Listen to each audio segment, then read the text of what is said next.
wara nuqqas ta' 3 snin se jkun qed jerġa' jittella l-Malta Airshow.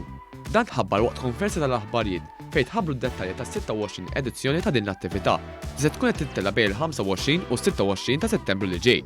Dan qed isir permezz ta' appoġġ finanzjarju ta' 50,000 euro minn Komunità Malta biex mill-ġdid issir dan l-avveniment tant popolari. Din is-sena kull min iżur iċ-ċentru tal-Airshow f'Park numru 4 tal-Ajruport Internazzjonali ta' Malta fit-triq ħal-Farruġ se jkollu l-opportunità li jitkellem ma' inġiniera u piloti fil-waqt li jara l-ajruplani se jiġu f'pajjiżna. Wara nofsinhar imbagħad l-ajruplani se jkunu qed jitellaw spettaklu fl-akwati tal-Kosta tal-Qawra. Fost dawk li ġejjin għall-wirja akrobatika fl-ajru hemm ajruplani Taljani, Ġermaniżi, Amerikani u Belġjani, fost oħrajn, u anke se jieħdu sehem ajruplani ċivili ta' Malta.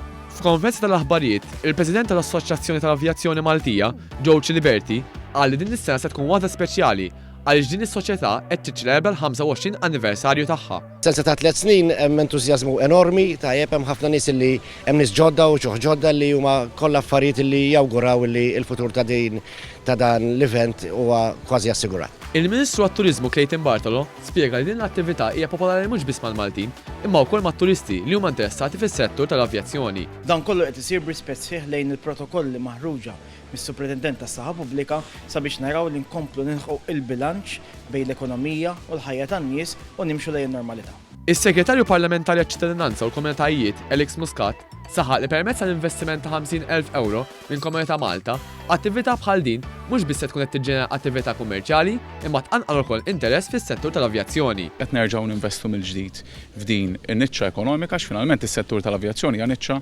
ekonomika importanti.